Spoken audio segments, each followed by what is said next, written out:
speaking truth to power, and for speaking for those who have no voice. Vital Voices is honored to present the 2013 Leadership in Public Life Award to Tep Vani.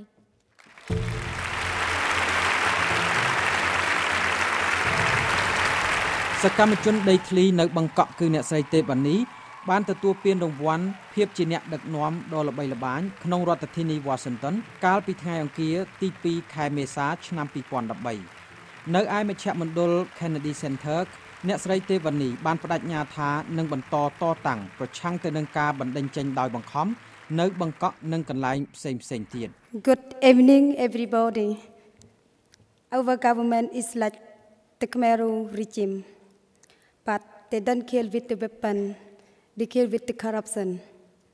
រដ្ឋាភិបាលរបស់យើងដូចចំនួនខ្មែរក្រហមមិនកាប់សម្លាប់ដោយអាវុធទេតែកាប់សម្លាប់ដោយអំពើពុករលួយមនុស្សចំនួនក្មេងៗក្នុងប្រទេសកម្ពុជាធំធាត់ឡើងដោយការខូចចិត្តខ្ញុំត្រូវគេចាប់ដាក់គុកប៉ុន្មានខែមុននេះដោយសារការតវ៉ាខ្ញុំអាចឈរនៅទីនេះបាននៅយប់នេះគឺដោយសារការជួយរបស់លោកស្រី Hillary Clinton ការជួយរបស់សហគមន៍អន្តរជាតិអង្គការមិនមែនរដ្ឋាភិបាលសហគមន៍របស់ខ្ញុំនិងអ្នកដទៃទៀតរហូតមកទល់ពេលនេះសកម្មជនម្នាក់នៅជាប់គុកនៅឡើយគឺអ្នកស្រីយ៉ាមបុផាខ្ញុំនឹងបន្តនិយាយពីរឿងរ៉ាវរបស់យើងនិងរឿងរ៉ាវរបស់អ្នកស្រីយ៉ាមបុផាទៀតដើម្បីទាមទារឲ្យមានការដោះលែងអ្នកស្រីយ៉ាមបុផាដោយឥតលក្ខខណ្ឌហើយខ្ញុំអាចត្រូវគេចាប់ខ្លួនជាថ្មីទៀតពានរង្វាន់ខ្ញុំទទួលបាននេះគឺសម្រាប់ស្ត្រីខ្មែរទាំងអស់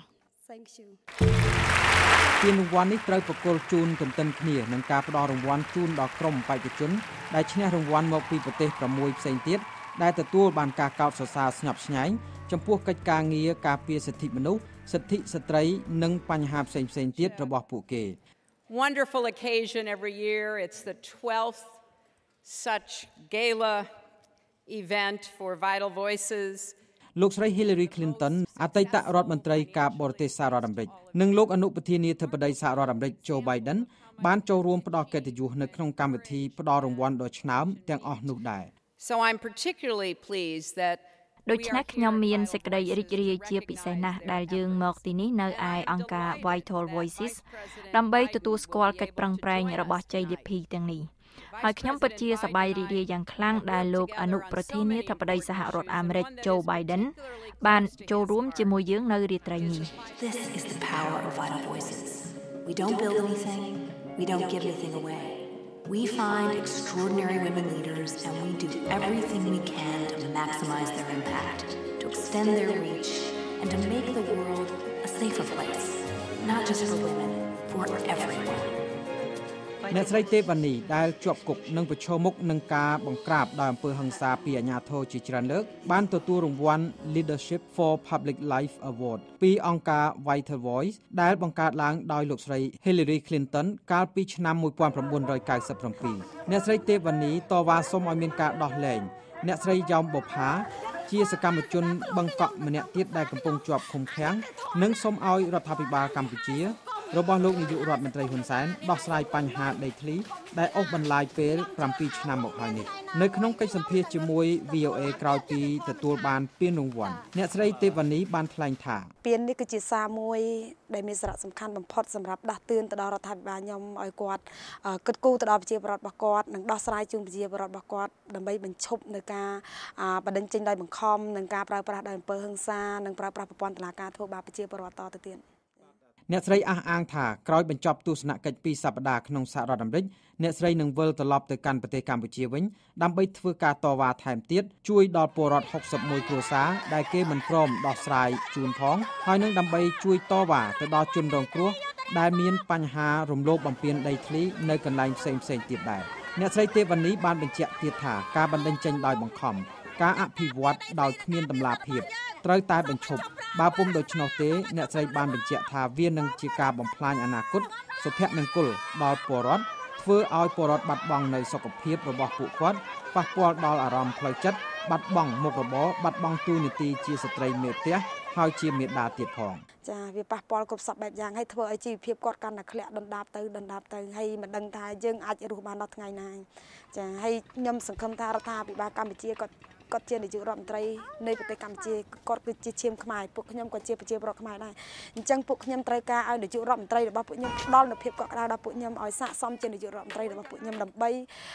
ចូលរួមក្នុងការអភិវឌ្ឍឲ្យជឿនលឿនទាំងអស់គ្នាចា៎ដោយសារពុំអាចទទួលបានការយកចិត្តទុកដាក់ពីលោកនាយករដ្ឋមន្ត្រីហ៊ុនសែនជាមេដឹកនាំនៃប្រទេសកម្ពុជាបើប្រៀបធៀបទៅនឹងមេដឹកនាំនៃសហរដ្ឋអាមេរិកដែលបានជួយដោះស្រាយបញ្ហាបង្កក់នោះអ្នកស្រីទេវណ្ណីបានបន្ថែមសេចក្តីយ៉ាងដូចនេះថាចាឥឡូវនេះអ្វីដែលខ្ញុំសង្ឃឹមខ្ញុំមានសង្ឃឹមទៅលើបណ្ដាអន្តរជាតិចាស្ថាប័នគ្រប់ប្រទេសទាំងអស់និងអន្តរជាតិទូទាំងប្រទេសទាំងអស់មេត្តាជួយជំរុញទៅដល់រដ្ឋាភិបាលកម្ពុជាពួកខ្ញុំឲ្យដោះស្រាយជូនពួកខ្ញុំព្រោះពួកខ្ញុំអត់មានលទ្ធភាពទៅជួបសម្ដេចនាយករដ្ឋមន្ត្រីហ៊ុនសែនទេពេលពួកខ្ញុំទៅតែងតែមានបាក់ដៃបាក់ជើងបាក់ធ្មេញ